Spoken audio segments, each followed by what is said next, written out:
نمرود دنیا کا واحد حکمران تھا اس وقت، دوسرا کوئی حکمران ہی نہیں تھا،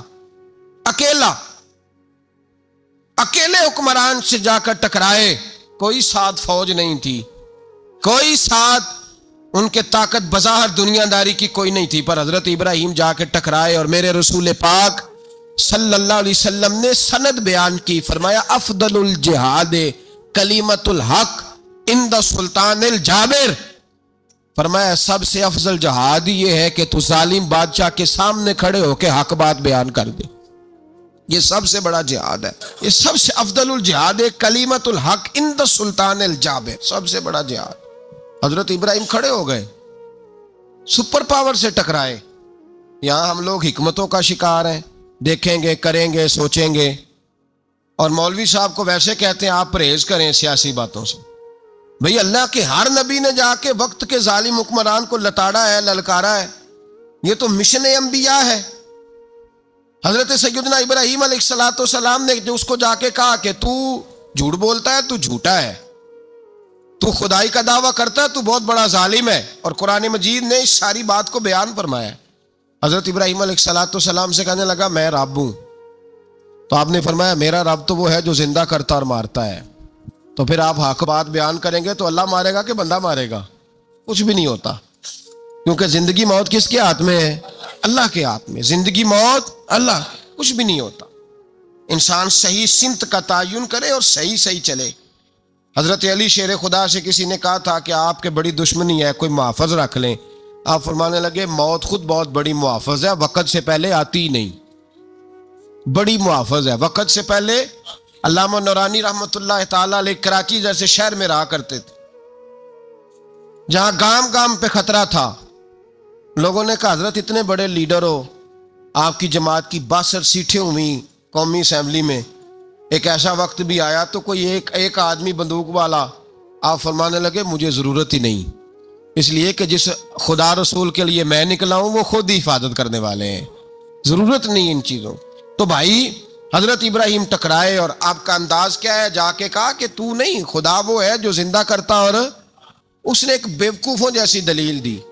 ایک آدمی کو کل پھانسی دینی تھی تو اس کو بلایا، کہنے لگا تجھے کب پھانسی ہے؟ اس نے کہا کل۔ کہنے لگا جا تجھے آزاد کیا، زندگی دی، اس کو چھٹی دے دی۔ ایک عام آدمی بیچارہ بیٹھا تھا، اس کو پکڑ کے نا کہنے لگا اس کی گردن اڑا دو، کہنے لگا دیکھ لو میں بھی زندہ کرتا اور مارتا ہوں، وہ جو کل مرنے والا تھا میں نے زندہ کر دیا ہے، اور جس کو پتہ ہی نہیں تھا کہ میں نے مرنا ہے اسے پکڑ کے میں نے مار دیا ہے۔ یہ بیوقوفوں جیسی دلیل ہے۔ حضرت سیدنا ابراہیم علیہ السلام چاہتے تو اسی وقت دلیل توڑ دیتے کہ تو کیا بیوقوفوں جیسی بات کر رہا ہے، اگر تو زندگی دیتا ہے تو مرے ہوئے میں جان ڈال کے دے جس کو تو نے مارا ہے۔ لیکن حضرت ابراہیم نے دیکھا کہ بیوقوف ہے، بیوقوفوں سے بحث نہیں ہوتی، دلیل بدل لی جاتی ہے، ان کی عقل کے مطابق بات کی جاتی ہے۔ حضرت ابراہیم فرمانے لگے میرا رب وہ ہے جو سورج مشرق سے نکالتا ہے اور مغرب میں غروب کرتا ہے، تو اگر رب ہے تو تو مغرب سے نکال کے مشرق میں غروب کر۔ فبہت الذی کفر، کافر لاجواب ہو گیا، اس کے پاس اس چیز کا کوئی جواب نہیں تھا۔ علامہ اسماعیل حقی نے خوبصورت فقرہ لکھا ہے، خوبصورت، جان ڈال دی ایک جملہ کہہ کے۔ حضرت سیدنا علامہ اسماعیل حقی رحمۃ اللہ علیہ فرمانے لگے چونکہ نمرود بیوقوفوں جیسی باتیں کر رہا تھا، اگر وہ یہ کہہ دیتا نا کہ میں سورج کو نکالتا ہوں مشرق سے، میں غروب کرتا ہوں معاذ اللہ مغرب میں نکالتا ہوں، تو آپ اپنے رب سے کہیے کہ وہ مغرب سے نکال کے مشرق میں غروب کرے۔ علامہ اسماعیل حقی فرماتے ہیں رب کریم کی آواز قدرت تھی، مالک حضرت ابراہیم علیہ السلام کے اس، اگر وہ کہہ دیتا اور حضرت ابراہیم دعا کر دیتے تو رب کریم نے فرشتوں کو تیار بٹھایا ہوا تھا، فرمایا اگر یہ کہہ دے میرے خلیل سے کہ سورج مغرب سے نکال کے مشرق میں غروب کرنا ہے تو تیار رہنا، جس طرح خلیل کہیں گے ویسے ہی کر دیں گے۔ واتخذ اللہ ابراہیم خلیلا، ابراہیم ہمارا دوست جو ہوا، جیسے کہے گا ویسے کر دیں گے۔ حضرت سیدنا ابراہیم علیہ السلام کی باتوں کا جب جواب نہ دے سکا، دلیل نہیں بندہ دیتا، پھر لڑائی کرتا ہے، پھر جھوٹے موٹے اعتراض کرتا ہے۔ دلیل ختم ہوتی ہے تو لوگ ذاتیات پہ اترتے ہیں، کہتے ہیں یہ کھانستا صحیح نہیں، دیکھتا صحیح نہیں، دلیل ختم، اب ذاتیات پہ اترے، کہنے لگے مجھے پتہ چلا ہے کہ یہ فلانی جگہ گیا تھا تو وہاں جا کے اس نے اس طرح کیا ہے. پھر لوگ ذاتیات پہ اترتے ہیں، جب دلیل کا جواب دلیل سے نہیں دے پاتے پھر ذاتیات پر اتر کر حملے کرتے ہیں. حضرت ابراہیم کے دلائل کا جواب نمرود نہ دے سکا تو کہنے لگا کہ اس کو آگ میں ڈال دو. قوم گئی ہوئی تھی ساری، آپ نے بات سنی ہوئی ہے، میں نے صرف اشارہ دینا ہے، میلے پہ. تو حضرت سیدنا ابراہیم علیہ السلام نے سارے بت توڑ دیے، کلاڑا بڑے بت کی گردن پہ رکھا. واپس آئے، کہنے لگے بت کس نے توڑے ہیں؟ تو فرمایا اس سے پوچھ لو جس کی گردن پہ کلاڑا ہے. کہنے لگے یہ تو بول ہی نہیں سکتا. تو فرمانے لگے بڑے بیوقوف ہو جو بولتا ہی نہیں، سنتا ہی نہیں، اپنا آپ نہیں بچا سکتا، اس کی پوجا کرتے ہو. کہنے لگے پکڑو، دلیلیں ختم ہو گئی، اس کو آگ میں ڈالو. بہت بڑی حویلی 45 فٹ مربع پہ مشتمل ایک حویلی بنائی گئی اور 45 فٹ اونچی. مختلف روایات، علامہ اسماعیل حقی کہتے ہیں کہ 3 مہینے تک نمرود نے کہا کہ اس کے اندر لکڑیاں ڈالو. لوگ پوچھنے لگے کتنی دنیا جلانی ہے؟ کہنے لگا بندہ تو ایک جلانا ہے، پر بندہ بڑا تگڑا ہے، ایک بندہ. 3 مہینے لکڑیاں ڈالی گئیں. اور لوگوں کی جو تہمات ہوتی ہیں نا وہ بڑی عجیب ہوتی ہیں. تہمات میں نے بڑی تفصیل سے رمضان المبارک میں گفتگو کی تھی. بدشگونی، تہمات لوگ لیتے ہیں. اس وقت بھی لوگ تہمات کا شکار ہو گئے. عقیدہ بگڑ جاتا ہے تو وہ عجیب و غریب باتیں کرنے لگتا ہے. تہمات کا شکار ہو گئے. بیبیاں نظر مانتی، میں بیمار ہوں، اگر صحیح ہو گئی تو اتنے من لکڑی دوں گی حضرت ابراہیم کی آگ جلانے کے لیے. ایک عورت لے کے جا رہی ہے لکڑیاں. ایک نیک دل آدمی نے اس سے پوچھا کہاں جا رہی ہو؟ کہنے لگی میں نے منت مانی تھی تو حضرت ابراہیم علیہ السلام کو معاذ اللہ جلانے کے لیے لکڑیاں لے کے جا رہی ہوں. تو وہ رب کریم کے بندے کہنے لگے تو ڈھونڈتی رہے گی، تجھے وہ جگہ ملے گی نہیں. وہ بی بی کئی مہینے گھومتی رہی، جگہ ہی نہیں ملی جہاں لکڑیاں ڈالنی، ماری گئی. تہمات کا شکار ہوئے بہت سارے لوگ. تہمات کا بھائی، تہمات دین کے اندر منع ہے. تہمات دین میں کوئی نظر ماننا، کوئی کسی بزرگ کے مزار پہ جا کے سالے ثواب کے لیے کوئی چیز ماننا، یہ تو درست ہوا. لیکن غیر شرعی نظریں مان لینا کہ میں آگ کے گرد چکر لگاؤں گا، میں جناب وہاں جا کے یہ والا تماشا کروں گا، میں دھاگا باندھوں گا، میں رسا کاٹوں گا، میں وہاں گندے اور سے پانی پیوں گا، ان کی شریعت اجازت؟ یہ تہمات ہیں، بدشگونی ہے. دین میں ان کی کوئی گنجائش؟ آپ نظر ماننے سے پہلے بھی کسی عالم سے رابطہ کریں کہ میں منت مانگنے لگاؤں تو کیسے ماننی چاہیے کا طریقہ پوچھیں. ایسے ہی غلط چیز کی منت تھوڑی مان لی جائے گی. بہرحال آمدام برسرے مطلب حضرت ابراہیم کے لیے آگ جلائی گئی. 45 فٹ اونچی آگ ہے، پرندہ بھی اوپر سے گزرتا ہے تو نیچے گر جاتا ہے جل کے. اتنے دن لگا کے آگ جلائی گئی. اب حضرت ابراہیم کو جلایا جانے لگا ہے. یہاں تو موجیں ہے نا، جو کسی ادارے کا سربراہ ہے اس کے لیے موج ہے، کسی جگہ آفیسر بن گیا تو موج ہے، پیر صاحب کے لیے موج ہے، علامہ صاحب کے لیے موج ہے، خطیب صاحب کے لیے موج ہے. جلنا کس کو پڑتا ہے؟ بحال ہی کوئی نہیں رہا الا ماشاء اللہ. وہ لوگ گزر گئے جو تکلیفیں سہ کے کام کرتے تھے، گزر گیا زمانہ. حضرت سیدنا ابراہیم علیہ السلام کو جلایا جانے لگا ہے تو اب اتنی بڑی آگ ہے تو ڈالیں کیسے؟ شیطان نے تجویز دی کہ منجنیق بناؤ. منجنیق، بڑے بڑے بانس باندھ کے ان کے نیچے رسا باندھو. وہ جس طرح جھولنے کے لیے جھولا بنایا جاتا ہے، اس طرح ایک منجنیق پرانے زمانے میں اس میں پتھر رکھ کے پھینکے جاتے تھے دشمنوں پہ. وہ منجنیق بنائی گئی کہ دور سے حضرت ابراہیم کو پھینکیں گے. ہاتھ حضرت ابراہیم کے باندھ دیے، پاؤں مبارک باندھ دیے. پوری زمین پہ ایک نام لینے والا خدا کا. اور اس کو آج رسیوں میں جکڑا ہوا ہے. جب پھینکا جانے لگا نا آگ میں تو حوریں رونے لگی، فرشتے تڑپنے لگے، اے اللہ یہ کیا ہونے لگا ہے؟ ایک تیرا خلیل اور وہ بھی آگ میں. فرمایا جاؤ جا کے اس سے کہو اگر تمہاری مدد لیتا ہے تو اسے بچاؤ. ہوا کا فرشتہ آیا، کہا ابراہیم اگر تو کہے.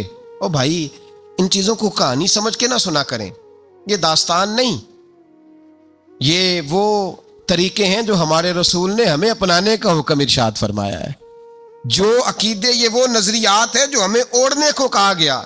اپنے رب کریم کی رضا پہ راضی رہنے کے یہ وہ خوبصورت مواقع ہیں صوفیاء نے جن کو بنا کر سمجھا کر ہم تک پہنچایا ہے.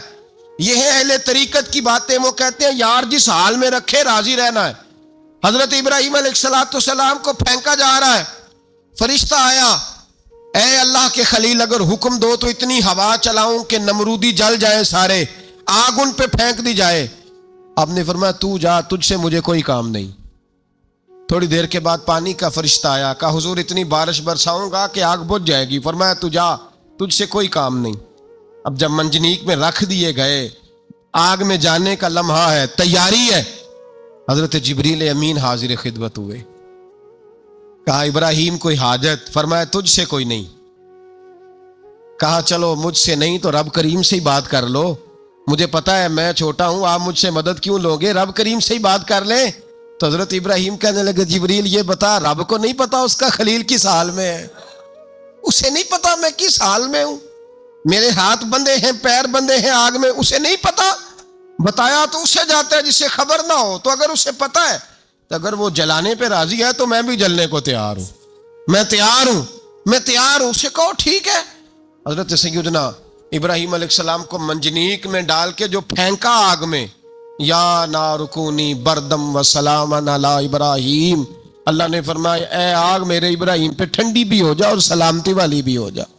حضرت ابراہیم کو دو فرشتوں نے بٹھا دیا زمین پہ. پھول کھلے ہیں, کونپلیں مہک رہی ہیں, کلیاں خوشبو دے رہی ہیں. حضرت ابراہیم نے سر سجدے میں رکھ دیا, سبحان اللہ والحمد للہ ولا الہ الا اللہ واللہ اکبر. حضرت ابراہیم اللہ کی تسبیح پڑھنے لگے, رب کریم کا شکر بجا لانے لگے. نکلے وہاں سے, کچھ دن گزر گئے, نکلے, حکم ہو گیا ابراہیم علاقہ چھوڑ دو. حضرت ابراہیم علیہ السلام وہاں سے نکل کے مصر آئے, چچا کے پاس ٹھہرے. انہوں نے اپنی بیٹی جناب سارہ کا نکاح کر دیا. کچھ آگے بڑھے تو ایک ظالم بادشاہ سے ٹکرائے. اس نے ایک شہزادی, ایک بادشاہ کی بیٹی قید کی ہوئی تھی, جناب ہاجرہ نام تھا. ان کو قید سے چھڑا کے ساتھ لائے. حضرت لوط علیہ السلام بھی ساتھ. یہ 4 لوگوں کا قافلہ چلا, فلسطین میں جا کے پڑاؤ ڈالا, گھر بار چھوڑا, تبلیغ شروع ہوئی. حضرت ابراہیم کے گھر میں 2 خواتین ہیں, ایک آپ کی بیوی ہیں, ایک حضرت ہاجرہ ہیں. اولاد کوئی نہیں, بڑا میوہ میٹھا.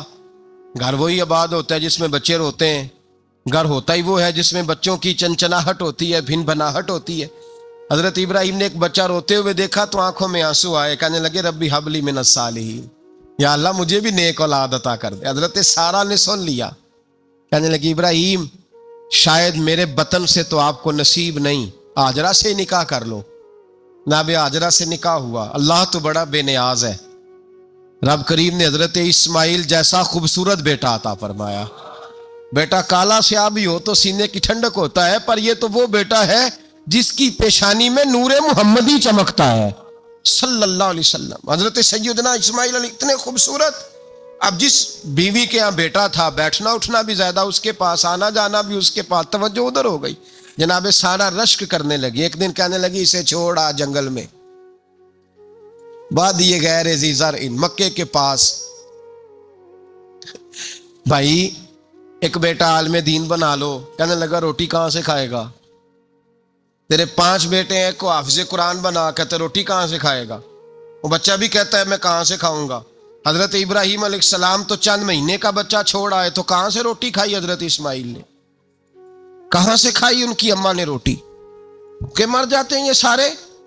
میں بڑی ذمہ داری سے کہا کرتا ہوں کہ جتنی خوبصورت روٹی اللہ کریم دین کے خادموں کو عطا کرتا ہے شاید کسی اور کے نصیب ہوتی ہو, لیکن ہم لوگ توجہ ہی نہیں کر رہے, ہمارا ذوق ہی نہیں بن رہا, ہم یہ محنت ہی نہیں کر رہے کہ قوم کو مستند علماء کی ضرورت ہے, علاقوں کے علاقے خالی ہیں, ادھر ہمارا مزاج ہی نہیں بن رہا, توجہ ہی نہیں دین کی خاطر. اور پھر چلے بچے تو بعد کی بات ہے نا, جو ابھی خود جوان ہے وہ بھی یہ دعا. ایک صاحب مجھے کہنے لگے میں دعا مانگ رہا ہوں اللہ مجھے بیٹا دے تو میں اسے دین پہ لگاؤں گا. تو میں نے کہا آپ بھی بوڑھے نہیں ہوئے, آپ خود ہی لگ جائیں, بیٹا تو ابھی آئے گا تو لگے گا نا. تو آپ تو اس وقت ہے تو آپ تو پہلے لگے نا صاحب, 2 گھنٹے تو نکال کے آئے, دین سیکھنے کو کافی ہے. آپ اتنی لمبی سوچ رہے ہیں کہ بچہ آئے گا تو وہ بڑا ہوگا تو وہ جائے گا تو دیکھی جائے گی, ابھی تو آپ ہیں تو آپ تو آؤ. حضرت ابراہیم نے بچہ وہاں چھوڑا. یہاں سے جو عمرہ کرنے لوگ جاتے ہیں نا, جو حج کرنے جاتے ہیں, ان کو پتا ہے کہ وہاں دنیا کی ہر نعمت ملتی ہے، پھر بھی ڈبل ٹرپل پیسے لوگ جیبوں میں ڈال کے جاتے ہیں۔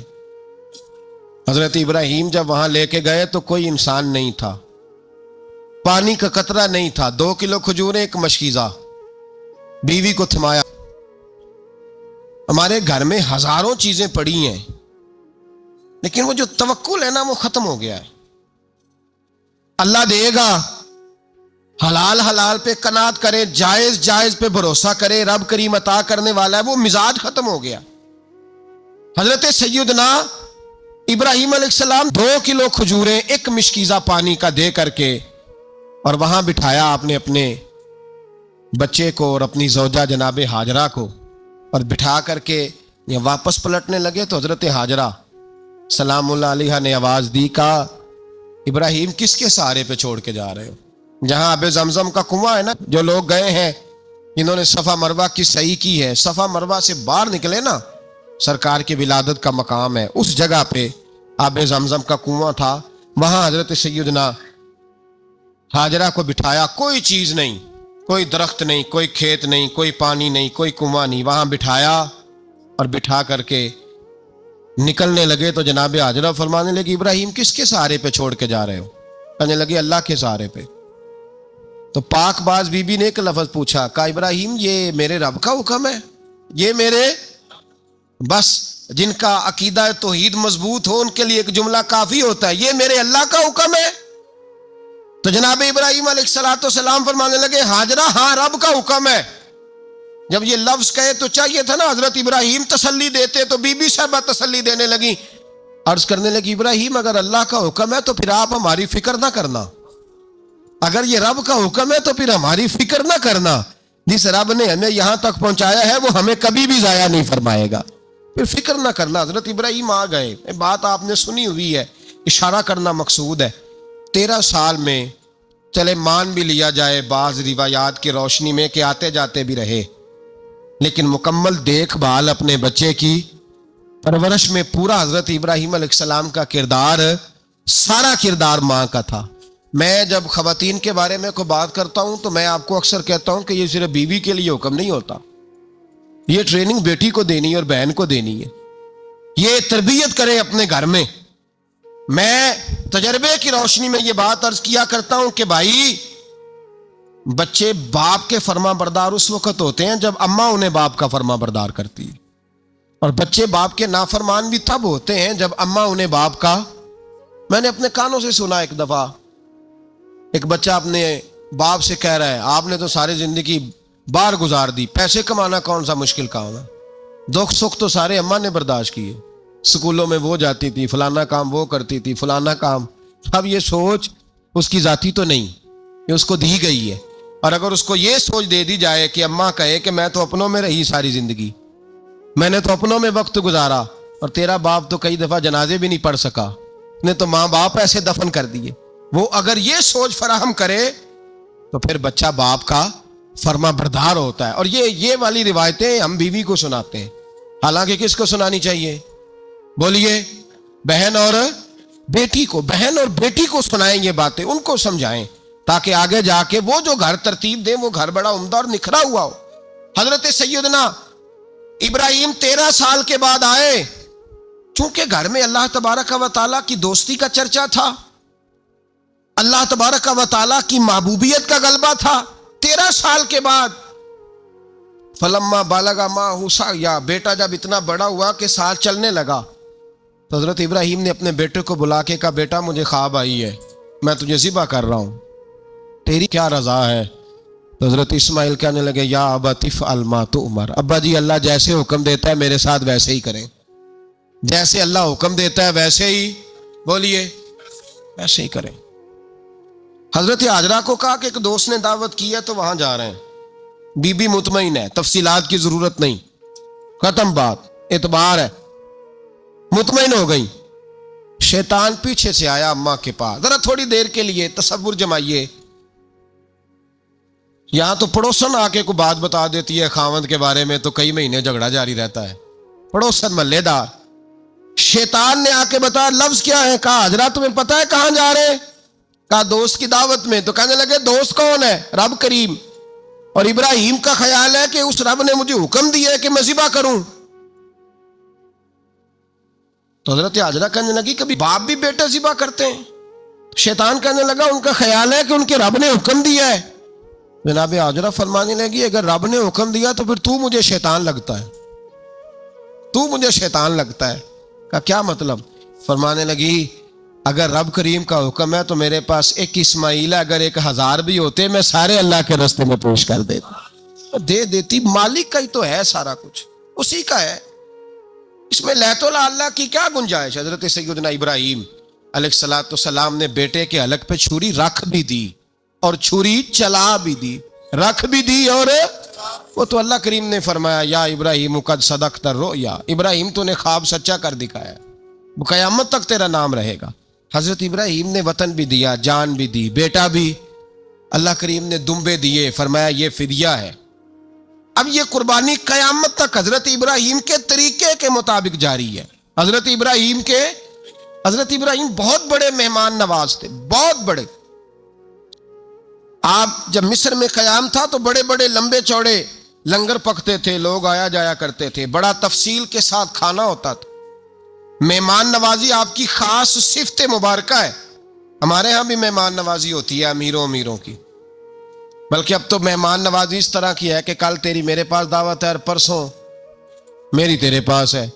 وہی امیروں میں وہ چکر رہتا ہے، پارٹیاں دوست ایک دوسرے کو ڈالتے ہیں، تیری طرف پارٹی تیری طرف. اور اسی انداز میں اب یہ عید آئے گی نا، ٹکا پارٹیاں ہوں گی جگہ جگہ. اور لوگ سوال پوچھنے لگے ابھی سے، کہتے ہیں قربانی کا کتنا گوشت گھر رکھنا جائز ہے؟ قربانی کا کتنا گوشت گھر رکھنا جائز ہے؟ سارا ہی جی. اس لیے فریزر لے لے، فریج سے نہیں کام چلے گا. سارا ہی جہاز گھر رکھنا سارا ہی جائز ہے، رکھ لیں. او خدا کے بندے، قربانی وہ بندہ دیتا ہے جو سارا سال ہی گوشت کھاتا ہے. صحیح کہہ رہا ہوں؟ قربانی صاحب نصاب صاحب استطاعت بندہ دیتا ہے نا، تو وہ سارا سال ہی گوشت، تو سارا گھر میں رکھنا بھی جائز ہے، لیکن سارا دے دینا بھی. تو جو آ رہی ہے اس پہ کیوں توجہ کرتے ہو؟ جو دوسرا جائز ہے اس پہ کیوں نہیں عمل کرتے؟ سارا تقسیم کر دیں، بات ختم ہوئی. یقین کریں محرم میں جا کے دوست ٹیلی فون کر کے سوال پوچھتے ہیں، کہتے ہیں صاحب سنا ہے قربانی کا گوشت محرم میں کھانا جائز نہیں. میں کہ نہیں، ربیع الاول چ بھی جائز جے، رجب رمضان تک کھاؤ، کوئی بندہ نہیں منع کرتا. اس لیے کہ کسی کو دینا تو پسند ہی نہیں. یا پھر اس میں سے جو خاص چیزیں ہیں وہ اپنی فریج میں، اور باقی جو ہے وہ دوسروں کے لیے. یہ کیا طریقہ ہے ہمارا؟ اور اسی پہ عمل ہے. اللہ تبارک و تعالی ہمیں سمجھنے کی توفیق عطا فرمائے. حضرت ابراہیم بہت بڑے مہمان نواز تھے. صرف قربانی نہیں دیتے تھے، سارا سال بہت سارا لنگر، بہت سارا کھانا پینا، بہت ساری چیزیں جاری رہتی تھی. اور جتنے غریب لوگ تھے فلسطین کے، ان کو پتا تھا کہ حضرت ابراہیم علیہ السلام کا لنگر جاری ہے. فلسطین میں جب آپ کا قیام تھا، ایک دفعہ ڈھیروں مہمان آ گئے اور کھانے کو کوئی چیز نہیں. حضرت سارہ اور جناب ہاجرہ دونوں اس وقت موجود تھیں. وہ کہنے لگی ابراہیم بہت سارے مہمان آ گئے تو کیا کریں؟ جناب سارہ کہنے لگی کس طرح کر کے ان کی مہمان نوازی کرنی؟ اور حالات یہ ہیں کہ قحط پڑا ہوا ہے فلسطین میں، مصر میں، دور دراز علاقوں میں. حضرت ابراہیم کہنے لگے یہ اللہ کے مہمان ہیں اور ہمیں رب کریم کا بندہ سمجھ کے آ گئے ہیں، اللہ ہی بندوبست کرے گا. فرمانے لگے میرا مصر میں ایک دوست ہے، وہ قحط کے دنوں میں غلہ جمع کر لیتا ہے، میں اس کی طرف پیغام بھیجتا ہوں، مجھے امید ہے وہاں سے غلہ ملے گا. 2 3 5 اونٹ والے غلام بلائے اور ان کو کہا کہ جاؤ غلہ لے آؤ مصر کے دوست سے. وہ لوگ کہتے ہیں ہم غلہ لینے گئے.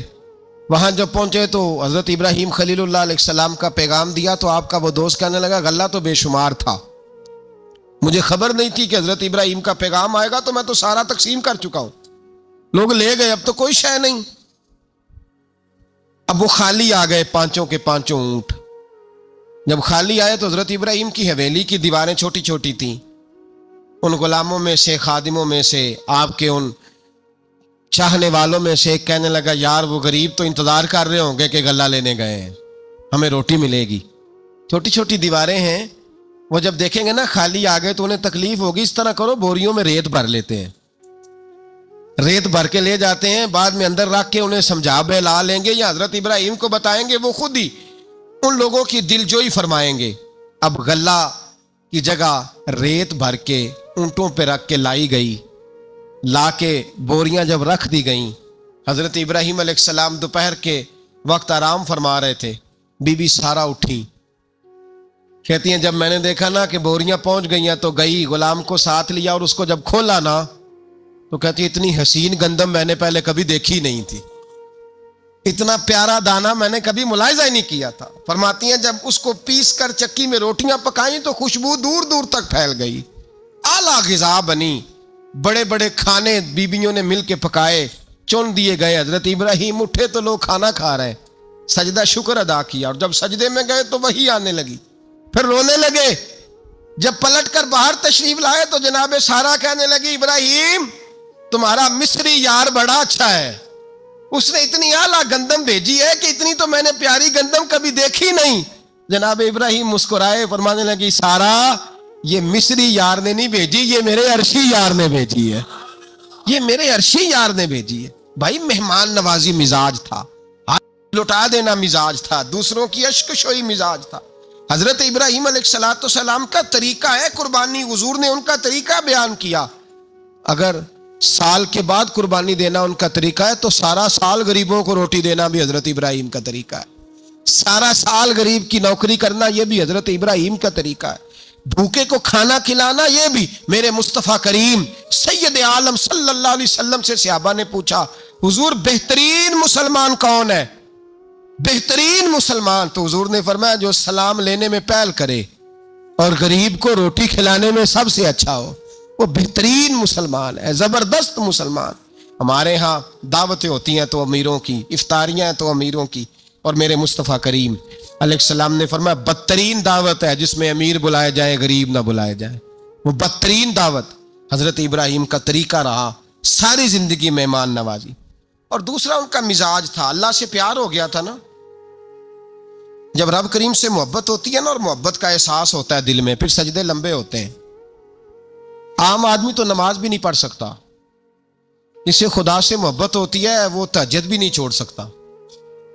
وہ یہ محبت کی بات ہے نا، جس کو پیار ہوتا ہے اس کی تہجد بھی ہے، اس کی اشراق بھی ہے، چاشت بھی ہے، اس کے عمرے بھی ہیں، اس کے حج بھی ہیں، اس کے بار بار کعبۃ اللہ کے دیدار بھی ہیں. یہ محبت الہی ہے، جوش مارتی ہے. ان لوگ سجدہ کرتے ہیں تو اٹھتے ہی نہیں. اللہ کے بندوں سے پیار کرتے ہیں اللہ کی. حضرت ابراہیم کو رب کریم سے اتنی محبت تھی، اتنا پیار تھا کہ وہ آپ کی زندگی کے ہر پہلو سے چھلکتا تھا. ایک وقت ایسا آیا کہ اللہ تعالیٰ نے حضرت ابراہیم کو بہت زیادہ مال عطا فرمایا. اتنے اونٹ گنے نہیں جاتے، گائیں اتنی زیادہ کہ شمار نہیں ہوتی، بکرے بکریاں اتنی زیادہ کہ شمار، بہت زیادہ مال اللہ نے عطا فرمایا. اور ابھی کچھ عرصہ پہلے آپ پیچھے جائیں نا تو جو لفظ مال تھا وہ روپے پہ تو بولا ہی نہیں جاتا تھا، وہ جانوروں پہ بولا جاتا تھا. بہت زیادہ مال اللہ نے دیا، بکریاں، گائیں، اونٹ، بیل، بڑا کچھ. تو رب کریم نے فرشتوں سے فرمایا کہ واتخذ اللہ ابراہیم خلیلا، ابراہیم میرا دوست ہے. تو فرشتے کہنے لگے یا اللہ جسے اتنا کچھ دیا جائے اس نے دوست تو بننا ہی ہوتا ہے، تو نوازا ہی بڑا ہے، اتنا مال، اتنے کھیت کھلیان، اتنا کچھ. اللہ کریم نے فرمایا جاؤ آزمائش کر لو، امتحان لے لو. فرشتہ امتحان لینے پہنچ گیا. حضرت ابراہیم کے جانور چر رہے ہیں چراگاہ میں، حضرت ابراہیم بھی ہیں، غلام بھی ہیں، بہت بڑا ریوڑ ہے. آپ تشریف فرمائیں. ایک فرشتہ آیا تو کھیت میں چھپ کے بیٹھ گیا اور بلند آواز سے کہنے لگا سبحان اللہ والحمد للہ ولا الہ الا اللہ واللہ. یہ تسبیح بڑی پسند ہے، محبوب نے ان کی فضیلت بیان کی. اب وہ حضرت سیدنا ابراہیم علیہ السلام کھڑے تھے تو وہ کھیت میں بیٹھ کے تسبیح پڑھنے لگا سبحان اللہ والحمد للہ ولا الہ الا اللہ. حضرت ابراہیم کہنے لگے یہ میرے رب کا نام کون لے رہا ہے؟ بڑی اس کی میٹھی آواز ہے، بڑی، کون ہے؟ ڈھونڈنے لگے، گھومتے گھومتے اس کے پاس چلے گئے. فرشتہ انسانی شکل میں، تو میرے رب کا ذکر کر رہا تھا؟ اس نے کہا میں ہی کر رہا تھا. فرمانے لگے یار ایک دفعہ پھر نہیں کرتا؟ تو کہنے لگا ابراہیم پہلے تو میں اپنی مرضی سے کر رہا تھا، تو کہتا ہے تو پیسے لگیں گے، پیسے ہیں تو کر دیتا ہوں. حضرت ابراہیم کہنے لگے بول تو کیا لے گا؟ میرے اللہ کا ذکر سنانے کا کیا لے گا؟ کہنے لگا جتنی بکریاں آپ چرا رہے ہیں ساری دے دے تو میں اللہ کا ذکر سنا دیتا ہوں. آپ نے فرمایا بس جا تیری ساری ہوئی، میرے رب کا ذکر سنا. اور پھر شروع ہو گیا سبحان اللہ الحمدللہ ولا الہ الا اللہ واللہ اکبر۔ حضرت ابراہیم علیہ السلام کیف میں یار پھر ذرا سنا، نا علما وچ پھسا سانو، تو یار دی گل سنا سانو، ذرا دوبارہ سنا۔ پھر سنایا، ایک دفعہ پھر کہا۔ فرشتہ کہنے لگا بس جی آپ کے پیسے پورے ہو گئے۔ حضرت ابراہیم کہنے لگے چل ایک دفعہ اور سنا۔ کہنے لگا پیسے لگیں گے، تو کیا لے گا؟ کہنے لگا گائیں بھینسیں ساری میری۔ فرمایا بس یار اتنی قیمت، تو سنا صحیح، سارا کچھ ہی تیرا۔ پھر شروع ہو گیا سبحان اللہ والحمدللہ ولا الہ الا اللہ واللہ اکبر۔ گائیں دے دیں، بھینسیں دے دیں، وہ ذکر سناتا ہے۔ حضرت ابراہیم کبھی مچلتے ہیں، کبھی روتے ہیں، کبھی آہیں بھرتے ہیں، تو میرے رب کا نام لے رہا ہے، ذرا پھر سے لے۔ کیف جاری ہے۔ کہنے لگا بس بھائی۔ حضرت ابراہیم فرمانے لگے تو اور لے لے جو لینا ہے، مجھے ذکر سنا۔ اس نے کہا ابراہیم بکریاں میں لے چکا، گائے بھینسیں میں لے چکا، اونٹ رہ گئے، سارے لے لوں گا پھر ذکر سناؤں گا۔ فرمایا جا تیرا ہوا تو ذکر سناتا رہ، میں دیتا ہوں۔ دے دیا، کچھ دیر ذکر کیا تو اب خاموش ہو گیا۔ حضرت ابراہیم خلیل اللہ علیہ السلام فرمانے لگے ذکر سنا۔ کہنے لگا ابراہیم اب تیرے پاس دینے کو کیا ہے، ہر چیز تو میں لے چکا۔ آپ فرمانے لگے یہ گائے بھینسیں بکریاں چرانے کے لیے تجھے کوئی نوکر ملازم بھی تو چاہیے نا، تو اس طرح کر مجھے رکھ لے، میں روٹی نہیں مانگوں گا، کھانا نہیں مانگوں گا، تو اللہ کا ذکر سناتا رہنا، میں تیرے جانوروں کی نوکری کرتا رہوں گا۔ حضرت ابراہیم علیہ السلام نے جب یہ کہا نا، فرشتے کی آنکھوں میں آنسو آ گئے۔ تر دامنی پہ شیخ ہماری نہ جائیے، ہم دامن نچوڑ دیں تو فرشتے وضو کریں۔ فرشتہ رو پڑا اور کہنے لگا ابراہیم مجھے سینے سے لگاؤ، آپ واقعی اس قابل ہیں کہ اللہ آپ کو اپنا دوست بنائے، واقعی اس قابل ہیں کہ رب آپ کو اپنا۔ حضرت ابراہیم علیہ السلام کا خدا سے محبت کرنے کا نرالا انداز، اور میرے بھائی یہی محبت انہیں میرے مصطفیٰ سے بھی تھی۔ ایک نبی گھر بنا رہا ہے، دوسرا بنوا رہا ہے۔ حضرت اسماعیل علیہ السلام پتھر اٹھا کے لا رہے ہیں، جناب ابراہیم بنا رہے ہیں۔ جب خانہ کعبہ بن گیا تو کہنے لگے ربنا وابعث فیہم رسولا، اے اللہ اب اسے بسانے کے لیے اپنا آخری رسول بھی عطا فرما۔ نبی پاک فرماتے ہیں میں دعا ہوں حضرت ابراہیم کی۔ یہ قربانی حضرت ابراہیم کا طریقہ ہے۔ حضور نے اگرچہ نبی پاک کی اپنی سنت تھی، یہ بھی کہہ سکتے تھے سنتی و سنت ابیکم ابراہیم، میری سنت ہے اور تمہارے باپ ابراہیم کی سنت ہے، یہ نہیں فرمایا۔ جب صحابہ نے کہا قربانی کیا ہے، فرمایا سنت ابیکم ابراہیم، یہ تمہارے باپ ابراہیم کی سنت ہے۔ ہر صاحب نصاب پر قربانی واجب ہے، جو زکوٰۃ کا نصاب رکھتا ہو اس پر قربانی واجب ہے، یعنی ضروریات سے زیادہ اتنے پیسے جتنے پیسوں سے زکوٰۃ فرض ہوتی ہے، اتنے پیسے جس آدمی کے پاس قربانی سے پہلے آ جائیں اس آدمی پر قربانی کرنا واجب ہے۔ بکرا، چھترا، دمبا 1 سال کا یا دمبا 6 مہینے کا ہو پر اتنا بڑا محسوس ہوتا ہو کہ لگے 1 سال کا ہے، اس کی قربانی ہو سکتی ہے۔ جانور میں کوئی عیب نہیں ہونا چاہیے، اتنا کمزور نہ ہو کہ ذبح جہاں اسے کرنا ہے وہاں وہ چل کے جا نہ سکے، اتنا کمزور جانور نہ ہو، اس کے اندر بظاہر کوئی اتنا بڑا نقص نہ پایا جاتا ہو، کانا نہ ہو، لنگڑا نہ ہو، کوئی اس کی ہاتھ نہ کٹے ہوئے ہوں، ایسا نقص جو واضح ہو۔ بکرا 1 سال کا، گائیں اور بھینس یہ 2 سال کی، اونٹ 5 سال کا۔ اب اس میں یہ ہے کہ ہمارے بہت سارے دوست چونکہ ہم دیہاتی لوگ ہیں تو پوچھتے ہیں کہ دوندا نہیں ہے تو چوگا نہیں ہے، تو یہ ہماری پنجابی کی اصطلاحات ہیں، پنجابی کی۔ شریعت اسلامیہ نے سال بتائے ہیں، یہ تو ہم نے اپنی آسانی کے لیے، یا دیہاتوں میں جو ماحول تھا اس طرح کا جانور لیں، خوبصورت جانور لیں۔ جو نصاب ہے وہ بھی میں نے آپ کو بتایا، لیکن ایک اور پہلو بھی ہے، نبی پاک صلی اللہ علیہ وسلم پہ زکوٰۃ کبھی فرض نہیں ہوئی، کبھی حضور پہ زکوٰۃ فرض نہیں ہوئی۔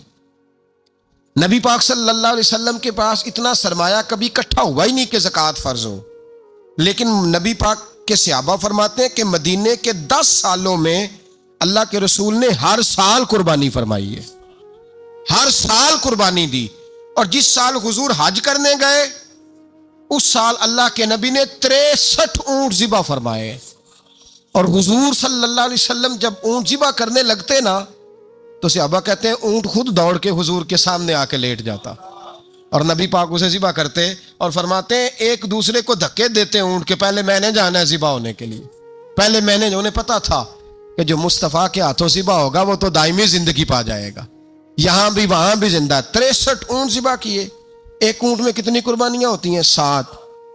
اب 63 کو 7 سے ضرب دو گے تو کتنی بنے گی؟ اور پھر نبی پاک صلی اللہ علیہ وسلم نے 10 سال مدینہ منورہ میں قربانی دی، ہر سال۔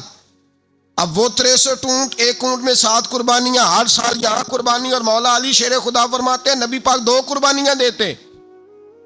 میں نے کہا حضور 2 جانور ذبح کر رہے ہیں آپ، تو حضور نے فرمایا ایک میری طرف سے، ایک میری امت کی طرف سے، غریبوں کی طرف سے۔ اور حضرت علی کو حضور نے وصیت فرمائی تو 2 دیا کرے گا۔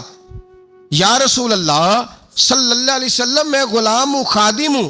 حضور نے فرمایا علی ایک تو نے اپنی دینی ہے، ایک میری طرف سے دینی ہے۔ 2 قربانیاں۔ مولا علی نے بھی ساری زندگی 2 قربانیاں دی۔ حضرت علی بھی مال کے نصاب نہیں تھے، اپنا مکان ہی نہیں تھا، کوئی کاروبار نہیں تھا، کئی دن فاقے رہتے تھے، پر قربانیاں کتنی دیتے تھے؟ 2۔ ہمارے پاس ویسے اگر سسرال میں، میکے میں، کزنوں میں کچھ شادی ہو جائے تو 50-60 ہزار کا خرچہ برابر ہے، وہ پکا ہے۔ اور قربانی کی باری غریب ہو گئے، سارے غریب ہو گئے، کہتے نہیں یہاں مشکل ہے۔ او خدا کے بندے، اللہ کے ساتھ تجارت کر، اس کے رستے میں 1 دے گا، رب تجھے 70 گنا اضافہ کے ساتھ عطا فرمائے گا۔ قربانی مال کے نصاب پہ ہے۔ کوشش کیا کریں کہ اللہ کے رستے میں جب دینا ہو پھر لیت اللہ سے بچیں، خوبصورت جانور لائیں جن کو اللہ نے توفیق دی ہے، ان کے لیے نصیحت ہے جن کو اللہ نے توفیق دی۔ میں نے اپنے حضرت صاحب کو دیکھا ہے، وہ کہتے تھے کئی جانور اللہ نے بڑا نوازا ہے، کہتے ایک میرا ہے، ایک میرے ماں کا، ایک میرے باپ کا ہے، ایک میرے فلاں استاد صاحب کا، ایک میرے پیر صاحب کا ہے۔ یہ جانور غوث اعظم جیلانی کا نام کا دے رہا ہوں۔ اور پھر ایک بڑا خوبصورت جانور بندھا ہوتا اور حضرت خود ان کو چارہ ڈال رہے ہوتے، تو حضور یہ کیا ہے؟ فرمانے لگے یہ میں رسول اللہ کے نام پہ قربان کروں گا، یہ نبی پاک کے نام پر قربان کیا جائے گا۔ جن کو اللہ نے حیثیت دی ہے وہ کوشش کریں اپنے محبوب کی طرف سے بھی قربانی کریں، نبی پاک کے نام کی قربانی دے، خوبصورت سا جانور پیارا، پھر اس کی خدمت ہو، پھر اس کی قربانی دی جائے اور نبی پاک کے نام پر قربانی دی جائے۔ حضور نے خود وصیت فرمائی حضرت ابو بکر صدیق کو، قربانی بڑا حسین عمل ہے، اور میرے نبی پاک صلی اللہ علیہ وسلم نے ناراضگی بھی فرمائی، ذرا خوگر حمد سے تھوڑا سا گلا بھی سن لے۔ میرے حبیب نے فرمایا جو طاقت کے باوجود قربانی نہ کرے وہ ہماری عیدگاہ میں عید کی نماز پڑھنے نہ آئے، وہ نہ آئے۔ اور یا رسول اللہ جو کرے گا، فرمایا قربانی کے جانور کا خون کا قطرہ بعد میں زمین پہ گرے گا، اللہ اس کے سارے گناہ پہلے معاف فرما دے گا، اللہ اس کے سارے گناہوں کو بخشے گا۔ قربانی کریں، خوبصورت انداز میں کریں، اللہ کی رضا کے لیے۔ بزرگوں نے لکھا ہے 3 حصے کرو گوشت کے، ایک گھر میں رکھو، ایک رشتہ داروں میں بانٹو، پڑوسیوں میں بانٹو، اور تیسرا فقط غریبوں کو دو۔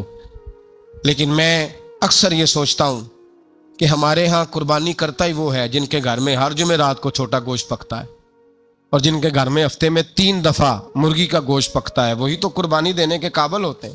تو وہ بھی اگر قربانی کے بکرے میں سے بھی تیسرا رکھنا چاہیں تو اجازت تو ہے، میں نے کہا سارا رکھنے کی بھی اجازت ہے، لیکن اگر آپ مہربانی کریں، کوشش کریں کہ یار ہم تو سارا سال ہی کھاتے ہیں، اور ہمارے یہاں جو گوشت تقسیم ہوتا ہے نا وہ بھی باری لگی ہوئی ہے، ادھر سے پلیٹ آئی تھی گوشت کی تو ادھر سے بھر کے چلی گئی، بھئی اس نے کی ہے، اس کو بار بار گوشت دینے کا کیا مطلب ہے؟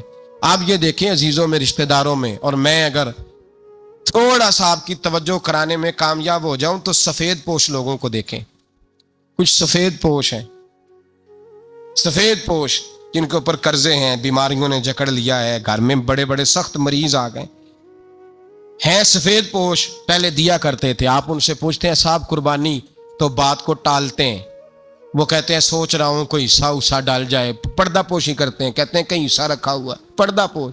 اکثر وہ لوگ قربانی نہیں دے پاتے، اکثر دیا کرتے تھے اب نہیں دے پا رہے، کیوں؟